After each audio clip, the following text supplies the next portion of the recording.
हरे कृष्ण। मम ज्ञानतिमिरान्धस्य ज्ञानाञ्जनशलाकया चक्षुरुन्मीलितं येन तस्मै श्रीगुरवे नमः। नमो विष्णुपादाय कृष्णपृष्ठाय भूतले श्रीमते भक्तिवेदान्तस्वामीति नमस्ते सारस्वते देवे गौरवाणी विचारिणे निर्विशेषशून्यवादी पाश्चात्यदेशतारिणे जय श्री कृष्ण चैतन्य प्रभु नित्यानंद श्री अद्वैत गदाधर श्रीवासदि गौर भक्तवृंद हरे कृष्णा कृष्ण कृष्ण हरे हरे हरे राम राम राम हरे Krishna. So we'll just continue a little bit of yesterday's topic where I was discussing that we need to take help of shastras to know how to act in this world. And where Krishna in is telling there is Daivasara Sampatti Vibhaga Yoga in 16th chapter of Bhagavad Gita, where is explaining that these are demonic qualities which we identify. And the first quality he mentions is Abhayam, fearlessness. So he says, as soon as we develop these good qualities, we become fearless. That is the first thing. And this is what we all are trying for. We want to be fearless. Because Arjuna, he's a powerful warrior. He was not afraid of anything. He was not afraid, and but suddenly he got frightened. Why he got scared? Because he was attached. Because he was attached to this material world. Here, this is will come to the most wonderful. This this is actually Krishna says response to fear to Arjuna. He says that okay, you develop these good qualities. It's a very nice understanding. Why? Because Ramanujacharya says that there are two causes. He gives a definition of fear. Fear, he says that uh, it is fear of losing what I like and fear of meeting what I don't like. So these are the two reasons of fear. One is fear of losing what I am uh, having and experiencing something which I don't want. And these are the two constituents of the fear. And this is always constantly troubling us. So, what will happen if this happens to me? This happens to me like that. And this is basically because of attachment. I am afraid that I'll be met with something, and of course, all the human efforts to defend themselves in one way or another from these things. And also, I protect myself, I save myself, all these insurance companies and all these things. Basically, and now very interesting, very important point. You see why people are accumulating so much money? Because they are fearful. They feel that if I have money, money will protect me. But interestingly, the most wealthiest people, one person was there, was very rich person. He died out of fear only. The more we accumulate, more we become fearful. That is very unfortunate situation. Like a person who is very poor, he can open his door and sleep. Some people they are sleeping on the footpath also. There is no much fear for him because they don't have anything to lose. But a person who is very rich, he used to have a gated community with CCTV cameras everywhere and that wired. And then there are some dogs also, and then there is so many security vigilance. This that. Because more he's accumulating, more he's becoming fearful. That is the and if you see the richest countries, they want to keep more and more defense. They want to protect what they are having. That means the fear is increasing only, right? And there is one very rich person. He was afraid of death. Then he said, "Okay, I will stay somewhere down in the bunker, and you send me food through some conveyor belt so that I don't get infected." and in the bunker only one day he died out of fear of heart attack. So the point is that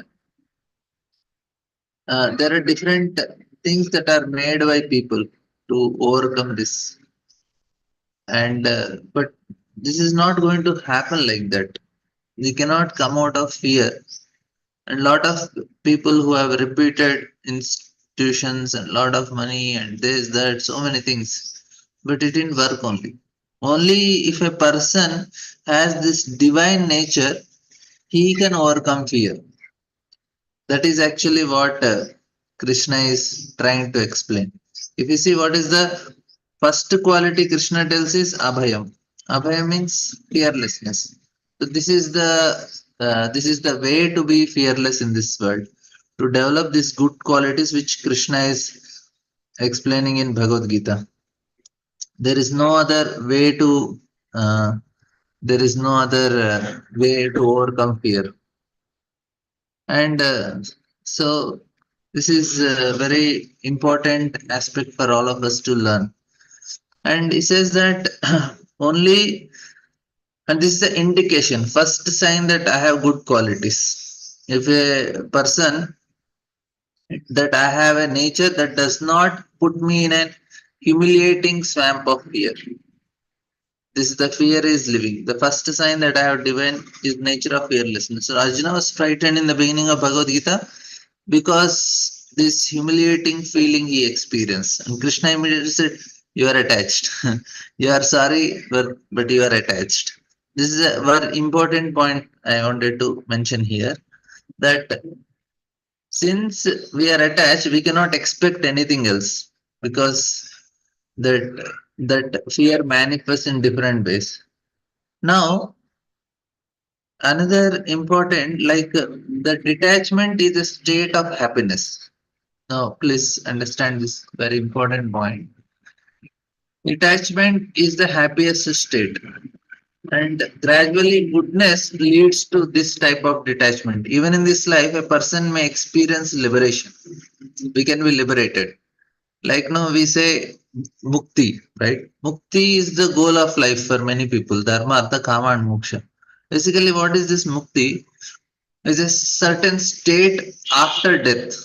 But we can say that even other religions also, they say after that you will go to heaven, and some says you get mukti. But Vedas explain that already in this life a person can gain that state of liberation or freedom from fear. And this Vedas, they scientifically gives a person a methodology, a scientific method by which a person already in this life, if not completely be freed, but to a larger extent, he can be freed from fear. And this is what we need to understand. It this complete freedom is detachment.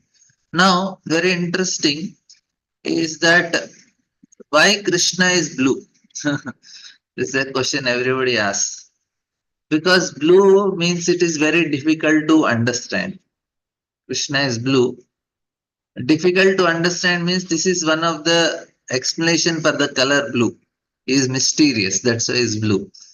He is incomprehensible, and one of the reasons why it is so difficult is because Krishna is detached. He is not attached, that means he is not predictable.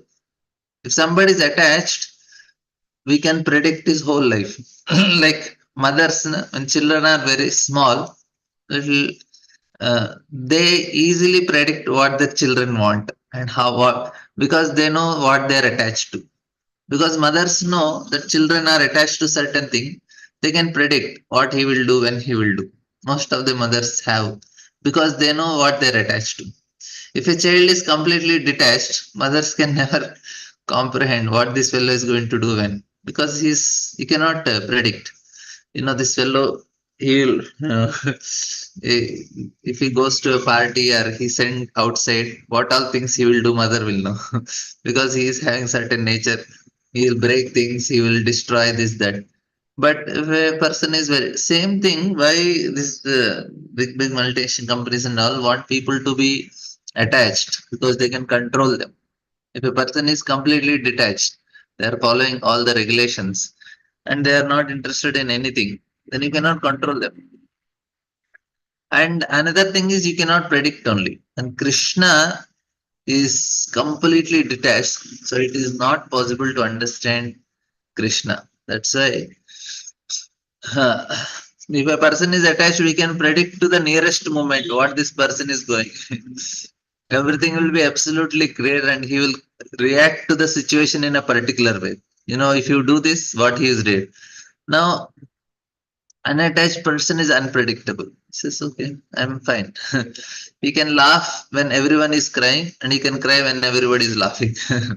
This is just, and he does something and you think, well, you have to. And God is saying, no, I'm absolutely calm, cool. And it is said that that's why Krishna is called Leela Purushottam. Leela Purushottam means he is always doing Leelas only. Leelas means what? Leela means unpredictable. It's a game. Children are playing. What will happen, when it will happen, we don't know. Games means unpredictable. And Krishna is Leela Purushottam. He is just always enjoying. It is completely freedom and complete unpredictability. When I am imprisoned, I do not play. So then that is not up to the. We are like entangled. That's why ours is not Leela. We are entangled in these bodies. I can play only when I have the internal, inner, absolutely complete freedom. And that is complete happiness, right? And that is the nature of Krishna. Is Leela Purushottam, the highest manifestation of unpredictability is reality that completely surpasses us. That is Krishna. And our task with is to constantly remain with Krishna, wondering what is he going to do next. And we also want to be part of his leelas and enjoy with him in that unpredictable way. And this is what is divine nature, the nature of our heart. If our heart is, but if it is hard hardened because of sense gratification attachment, and then the Krishna begins that this is what abhayam will come. You develop these good qualities. You even it's not devotee also. In normal person is developing good qualities, he will be abhayam. That's actually what Krishna is showing. So various leelas is showing that if you see Aghasur Leela, now Krishna's friends they are completely unbewildered. Uh, there's no fear in Sakyaras because it does not match. They are fearless in all situations. This is Krishna is there. What is there for us? So like that. There is absolute faith in God that God will protect you. And this affects the psychology also very much. Because in this world, we see this world through the prism of our knowledge. The world we see is actually very terrible. There are so many horrors around us, and there are so many things that are haunting our consciousness, and there are so many reasons that are manifested in our mind which causes us fearfulness, and especially this is. We are surrounded by all this so many imaginary dreams and so many things which causes us really says that we are surrounded by monsters that are result of our spiritual mind falling asleep. And now here if we see that this is actually what is the situation of most of the people in this world. Unfortunately they don't understand only why they are in a situation which is troubling them so much, and why they are, it's because they are only attached. Nobody is actually cause, they cannot blame only anyone. This is and we see that there are people they think that what Lord is doing in spiritual world. According to Judaism, Lord is continuously reading Torah. The spiritual world he is reading Torah. It looks such a boring activity. But whereas we say what Lord is doing, he's just grazing cows and calves in Vrindavan. We say, why he is doing that? And we may ask, what else is there to do? What else should God do? All his activities, this is the most worthiest activities to feed cows. So for us also, we don't have anything to do. We can go and feed the cows. This is the best thing we can do because Krishna is also doing the same thing in spiritual world. Nothing is there. This is considered the very dumbest activity in the present in India. This is what we generally chastise children. Previously, it was there, not now. Nothing he can do. The chastise it. Okay, I got this chastisement also. Send to the village, give you some cows, go for grazing. And that is the most prestigious activity in the spiritual world. Krishna is also doing the same activity. So the point is that this is Krishna is doing, and it's most happiest thing he's doing. Early morning, Krishna takes the cow herd boys and calves, and when he's small, his calves, and after that cow, and he goes, and he's happily grazing and enjoying. And interestingly,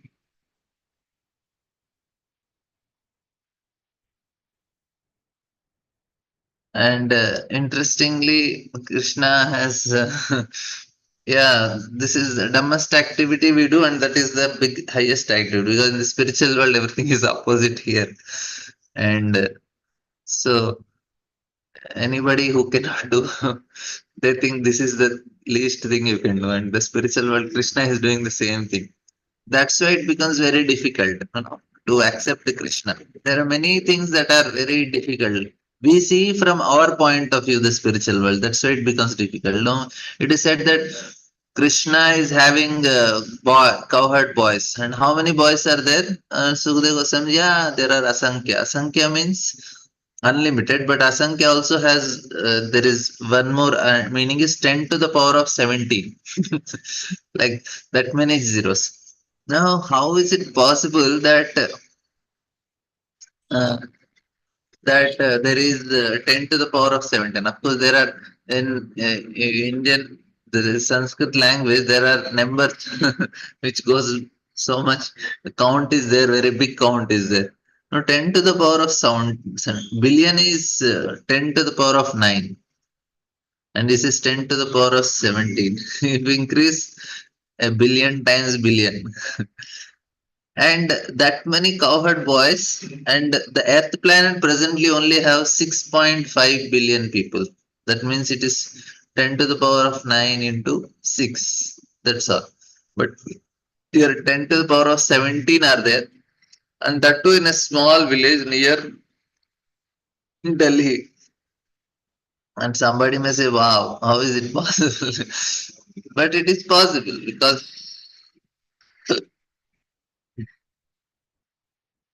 Krishna is, it makes possible everything.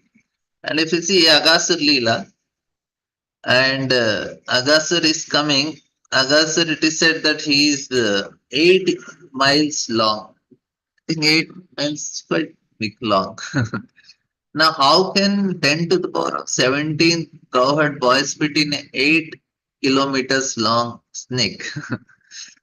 But it is possible because Yogamaya, Leela Shakti, Leela Shakti does this. It can fit anything inside anything. And then they are least afraid of Agasur also, in spite of seeing such a big snake. And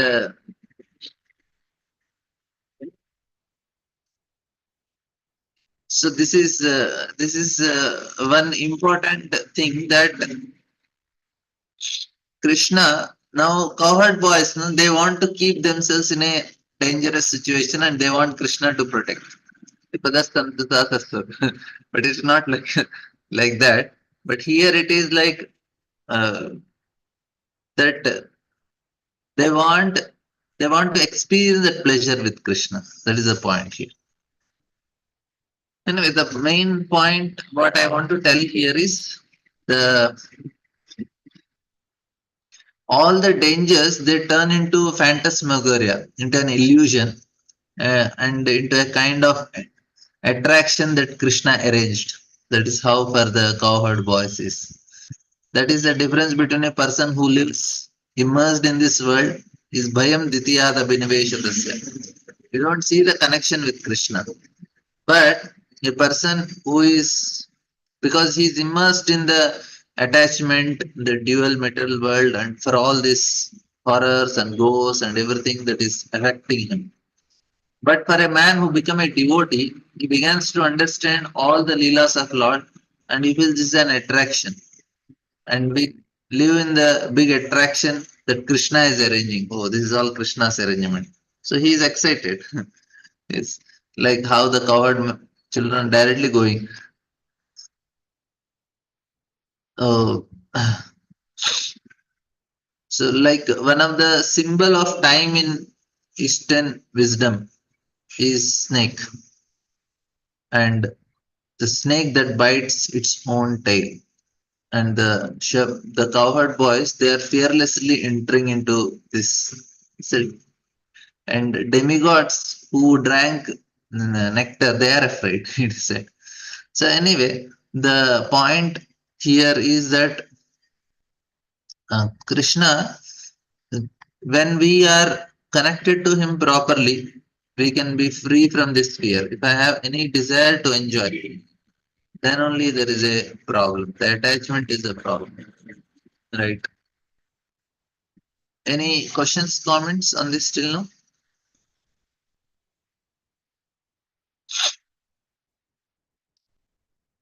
Okay. Yes, Nataji. Prabhuji, like attachment to the material thing will lead to fear, Prabhuji, but like we are supposed to get attached to spiritual, no, Prabhuji. Like a jiva cannot live without any attachment, no, Prabhuji. Yeah, At yeah, yeah. least, so that spiritual attachment will give us happiness. It will not different, Prabhuji. Yeah, spiritual attachment is the things which will never be destroyed. Like you can be attached to chanting the holy name. Whole life you can chant. You can Mm. be attached to serving the devotees. Whole life you can serve. You can be Mm. attached to serving the deities. Whole life. So attachment to the service Oh, is, it is only the temporary nature that is troubling us. Is it, Prabhuji? Attachment to material things. Since it is temporary, that is why we are worried. Is that the yeah, temporary nature is worrying, Prabhuji? yes. Because everything Mm. is going to go away. And you are attached to anything Oh, temporary, it will go away. That's why temporary things cannot give permanent happiness. We want oh. permanent happiness, but we are attached to temporary things. That is causing us fear. So we're shifting our attachment from temporary to permanent things, like what you said. No? Yeah, which will never be perished. That's how we should be attached. We should be Oh. attached to hearing, reading, chanting, which will never be taken away from us. We can always do in any state. It becomes Mm. life becomes easy with it. Mm. Yes, now I got Prabhuji. Thank you, Prabhuji. Hare Krishna.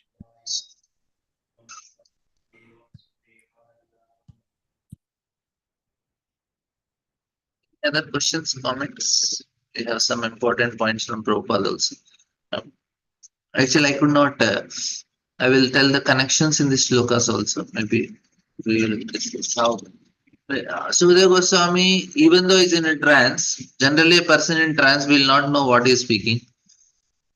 He cannot be coherent also. He may be speaking something. But here we see Sukadeva Goswami, even in his trance meditation, is very, very systematic and organized. Generally, we say, Prabhuji is in Samadhi or is Avadut. Avadut means basically spaced out. But here, even though Sukadeva Goswami is Avadut, he is in a trance, he is in Samadhi, but he's giving a very, very systematic presentation of Bhagavatam and is logically developing also. If you see, he is properly, like if you take 10th canto, first he gives Vatsalya ras, then Sakya ras, then he gives Madhurya ras. Means he's gradually taking one level to another level. Of course, Vatsalya is more, but he's growing, he's showing how different rasas and everything properly. And here also from creation onwards, he's gradually taking till he reaches to Krishna's Leela. So he's very, very organized in that way. And here, if you just read the translations also, we'll just go through them. How very systematically he is trying to make Parikshit Maharaj understand, and through Parikshit Maharaj, all of us, how we should understand this science. And the science of God describes the incarnations of personality of God and his activities together with activities of his great devotees. And he says that the merging of living entity along with this conditioned living tendency with the mystical lying down of Mahavishnu is called winding up of the cosmic manifestation. Liberation is a permanent situation in the form. So he just explained all the 10 topics. And then from here onwards, he says the Supreme One, who is celebrated as Supreme Being or the Super Soul, is the supreme source of the cosmic manifestation as well as its reservoir and winding up. Thus, is the supreme fountainhead, the absolute truth. So he is again explaining what is the meaning of absolute truth. Who is absolute truth? So here, abhasascha nirodhascha yato aste abhyavasiyate sa ashraya param brahma. So what is param brahma? It is ashraya. The That is what we are all have to understand. The supreme absolute truth is ashraya, and that is the 10th topic. Paramatmeti Shabdate. And we all have to understand this. So what he did in first shloka, he told the 10 topics, and he then explained that these 10 topics are meant to understand this ashraya. And then he, in one line, he explained what are the different, what is the 9 topics, what are these 9 topics. And in this seventh shloka, he is explaining this is basically Abhasasya Nirodhasya. So the cosmic manifestation, winding up and everything, it is all resting on Ashraya, which is called Param Brahma. So again, he is explaining the seventh. This is what is Param Brahma, and that is Ashraya. So he explained all one word. He explained about all the 9 topics, and he told what is this 10th topic. The 10th topic, Ashraya, is actually the absolute truth. So then he says, Yo adhyatmikoyam purushaha so aswa evadi daivikaha yes trayobhya vichedha purusho hi adi bhautikaha. He says the individual person possessing different, now from here onwards a different topic. Then he is explaining how a living entity is made. He told about the absolute truth. Now he's telling about the living entity. A person possessing different instrument of senses is adhyatmika, controlling leading is adidevika, and what the embodiment sees is adi bhautika. So this is how he is telling. Because I am able to see something, I am able to possess something, and I am controlled by something. So I have these three things. And then he says all three of the above mentioned stages of different living entities are interdependent. And this is another way he is explaining, because we are interdependent, that means somebody made us interdependent, and one person who made us interdependent must be independent. And that must be the shelter. This is another way he is explaining about Ashraya. First thing in the seventh shloka is explaining Ashraya as uh, the supreme, who is celebrated as the supreme being or the super soul, is a source of cosmic manifestation as well as its reservoir and winding up. So it is manifesting, maintaining, and winding up. So three things are done. That is what is Ashraya, and that is supreme fountainhead. And then he told this is how we are made with Adi Bhautika Adhyatmika. Then he interestingly tells that these are controlled like this. They are interdependent. In the absence of one another, it is not understood. But the supreme being or the shelter of the shelter sees every one of them and is independent of all, therefore is supreme shelter. He is not dependent on anything, that's why he is the shelter. We are interdependent. That's why we need shelter. So this is how the Ashraya. 10 topics are explaining, but here also some other points where Sudhir Goswami is explaining.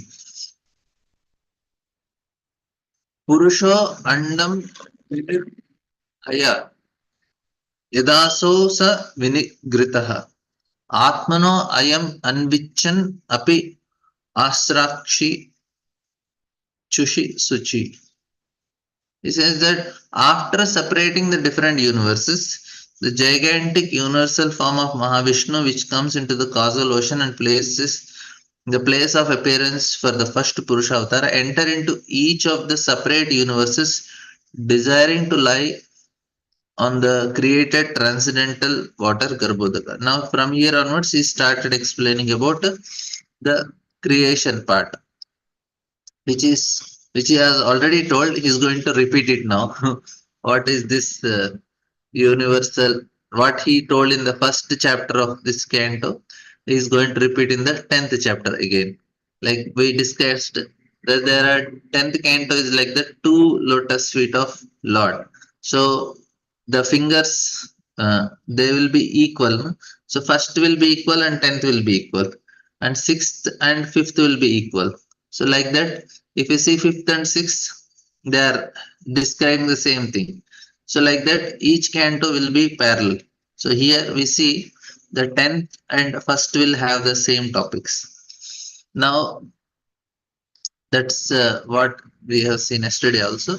He says that Supreme Person is not impersonal, therefore is distinctly a Nara. If you remember, he told in the first about the impersonal aspect of the Supreme Personality of Godhead. Then the Paramatma feature, then Bhagavan feature. That is the first three chapters. Like that, Supreme Person is not impersonal, therefore is distinctly a Nara person. Therefore, universal form is described in the first chapter. Therefore, the transcendental water created by the Supreme Nara is known as Nara. And because he lies down on the water, he is known as Narayana. So Nara and is Narayana. He is lying on it. And he says one should definitely know that all material ingredients, activities, time, and modes, the living entities who are meant to enjoy them all, exist by his mercy only. And as soon as he does not care for them, everything becomes non existent. This is also a very important thing to understand. What is Nirodha? Nirodha means when Lord becomes disinterested, everything is finished. He says, why he is disinterested? What is the reason? It's called Lila. There is no logic because he is detached. That is why he is disinterested. Sometimes you want, sometimes you don't want. We cannot predict. Why Lord want, why don't want? He says, no, I don't want because he is detached. It is Leela. That is the point here. And as soon as exist by his mercy only, and as soon as he does not care for them, finish. He cares, we are there. If he does not care, we cannot exist. And why this is desire? When he cares, we don't know only. And then we discuss the Lord, while lying on his bed of the mystic slumber, generated the seminal symbol golden in hue through his external energy out of his desire to manifest varieties of living entities from himself alone. So now he is manifesting. Why? It's desire. Sometimes manifest, sometimes. So this we have read yesterday. And just hear from me about the potency of his lordship's divides one into three, called the controlling entities, the controlling controlled entities and material bodies in manner above mentioned. So now he is giving another topic. He is going to explain the potencies of the Lord as the controlling entities. That means the devatas, controlled entities that are living entities, we, and the material bodies. What bodies we got? And he says that Anta Sharira Akashat पुरुषस्याविचेष्टितः ओजस्सो सहोबलं ज्ञाने ओजस्सहोबलं जज्ञे ततः प्राणो महान्नसो.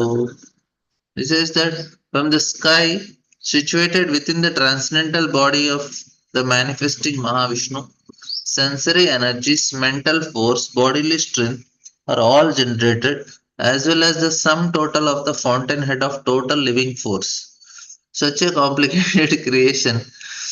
It is why it is like that. We cannot understand unless we get liberated. That is how the system is. Once a person gets liberated, then he will understand why it is so complicated. And to get out of also, we have to, because Lord reveals. He gives that knowledge, he gives that intelligence to make us understand. Now it is not possible to understand. It is like, say, a person is inside caught up in something, unless he goes outside, he cannot clearly understand what is the situation, why I am caught up here. It is quite impossible. But here, some things are told to make us understand. Okay, see, you have sensory energy, you have mental force, you have bodily strength. Three things we have. Sensory energy means what? Like now, my eyes have certain energy, my ears have certain energy, my body has there is certain energy. So this energy is like, eyes become weak after certain age. That means the sensory energy of my eyes are becoming weak. That's why I'm wearing spectacles from childhood on. That means the sensory power of eyes are weak. Sensory power of tongue is weak. Taste will not be there. And then he will not be able to, after certain age, the sensory power reduces. And then there is also mental force. We should, mental force is like, we have ability to do certain things. It's not just body, then bodily strength is easily understood. I am able to walk, I am able to sit. As age increases, this bodily strength also decreases. Even though I'm eating, I will not be able to digest. So there is sensory power is not there.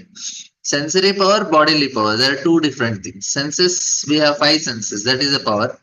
Body strength, basically it is a more gross energy. I cannot run so much now. I can run for some time, but when I was in 20s, you can run very fast. So there is a difference in that. And mental force is, even though person may have bodily strength, sensory strength, you need to have mental strength. Sometimes he may have sensory and bodily strength weak, but mental strength is strong. He will be able to achieve so many things. So all these strengths, there are different strengths that are generated from the transcendental body of Lord, as well as the sum total of continent or total living force. Living force is prana. That is what is holding the living entity in this material body. So the prana, living force, is also generated from the Lord. Like this, such a complicated thing. As now, by knowing that this is the difference is there between all these things, that is the sensory, mental, physical, and also living force. Living force is, see, like sometimes people get paralysis. So that means that part of the body does not have living force. That's why it's not able to function. That body does not function. Other senses are there. I am able to see, I am able to hear, I am able to walk, I have strength. Senses are there, strength is there. But this part of the body does not work. That means what? The living force is not there in that. Like that. So there is living force also that is given. That is also coming from the Supreme Lord only. If you want any strong senses, strong body, strong mind, strong living force, then the, see, like yogis and all, na, they go to Himalayas and do tapasya. They don't eat, they hardly eat, they hardly sleep. They are performing, but they are surviving. How they are surviving? Because of living force. Their senses they are not using. The body also become weak, but they are able to do some things because of that the living force. Like Hiranyakashipu's body, na, it is completely eaten by all these ants and all. Nothing remained. And Brahma came with demigods. He saw this fellow is not there only. Only bones are there. But his living force was there in it. He is able to do. And that is coming from Supreme. Like as the followers of a king follows their lord, similarly, the total energy is in motion. All other living entities move. And when the total energy stops endeavoring, all other entities stop sensual activities. So when Lord sleeps, whole creation winds up. Lords wake up, then everything activates. That's what is the point. Prabhupada is telling that the individual living entity are completely dependent on the total energy of the Supreme Purusha. No one has independent existence, just as no electric lamp has independent effulgence. Each and every electric instrument depends fully on the total powerhouse. The total powerhouse depends on the reservoir of water for generating electricity. Water depends on the clouds, and cloud depends on the sun. The sun depends on creation. The creation depends on the movements of the Supreme Personality of Godhead. Thus, Supreme Personality of Godhead is cause of all causes. Ashraya. So ultimately, he want to make us understand I need to take shelter. So we are all dependent. Everything is dependent on each other. प्राणेन क्षिप्ता क्षुत्रे अन्तरा जायते विभो पिपासतो जक्षतश्च प्राणमुक्तो निर्भयते. It says that the living force, being agitated by vital Virata Purusha, generated hunger, thirst, and then he desired to drink and eat and mouth open. So now here comes the Virata Purusha. If you see the first chapter also, it is all talking about Virata Purusha. Here also this talks about Virata Purusha. The living force being agitated by the Virata Purusha. Then generated hunger. This is like there is no hunger, that means we need have hunger, there is thirst, and because hunger is there, then we have to eat, and then there is thirst, then we need to drink. But to do both of them, we need mouth. So then the mouth opened. Being agitated by Virata Purusha, hunger came, thirst came, then food, then desire to eat came, then there is drink, and then is mouth opened. Now, the process by which all the living beings in the womb of mother develop their sense organs and sense perceptions appear to follow the same principle, the cause of Virata Purusha. So, if in the womb of mother we are all just a round ball initially, and slowly, then the senses start appearing. Eyes started appearing, two small holes, ear hole, all the nine holes started appearing, and the senses started generating. Then the mouth comes, then the ear comes, nose comes, then they started growing. And after that, what happens? Then there is a desire to eat, desire to drink, then there is hunger, then there is thirst, all these things came. Because hunger, thirst came for the when we are small in the childhood, the womb, and then there is a desire to eat and drink also came. Therefore, the supreme cause of all generations is not impersonal or without desire. The desire for all kinds of sense perception, sense organs exists in the supreme, and that they take place in the individual person. This desire is natural of the supreme living being, the absolute truth, because he has the sum total of all mouths. The individual living entities have mouth. Similarly, with all other senses and sense organs. Here, the mouth is a symbolic representative sense organ, so the same principles apply to the other parts. So, similarly, he wanted to uh, hear, then he got ears, and the desire to hear is appearing like that. And same thing with the eyes. Then there is a desire to see, and vision appeared, eyes appeared, and desire to see appeared like that. So, uh, where it happened first, it happens to the Virat Purusha, and same thing happens to us in the womb of mother.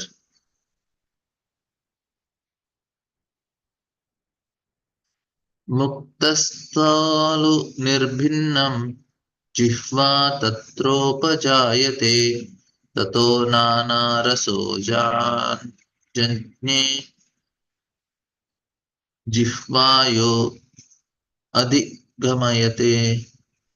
This is from the mouth the palate became manifest, and thereupon tongue was also generated. After this, all the different tastes came into existence so that tongue can release them. And everything is given by Lord.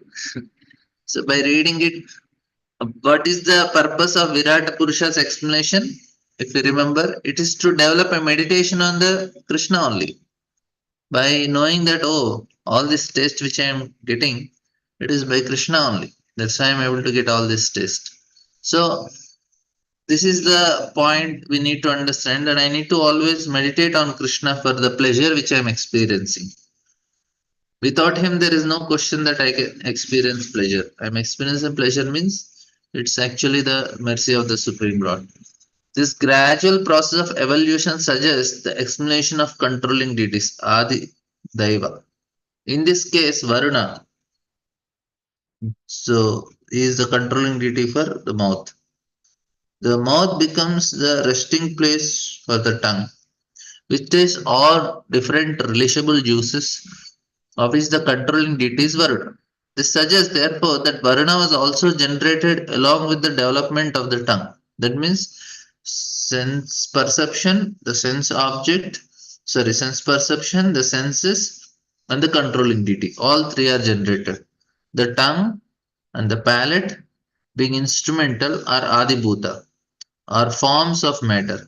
But the functioning deity, who is living entity, is Adidaiva, whereas the person undergoing the function is Adhyatma. So there are three categories. That means first is what?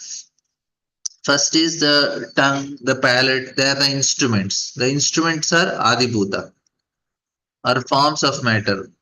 Now then there is functioning deities, Adidaiva, and the living entity who is controlled by both of them is Adhyatma. Thus, the three categories are also explained as to be their birth from the opening of mouth of the Virata Purusha. The four principles mentioned in this verse serve to explain the three main principles, namely Adhyatma, Adidaiva, Adibhutam.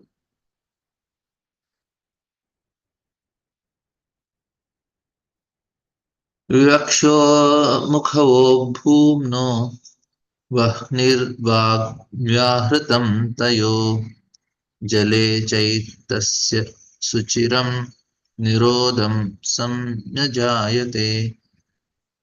It says when the Supreme desired to speak, speeches were vibrated from the mouth.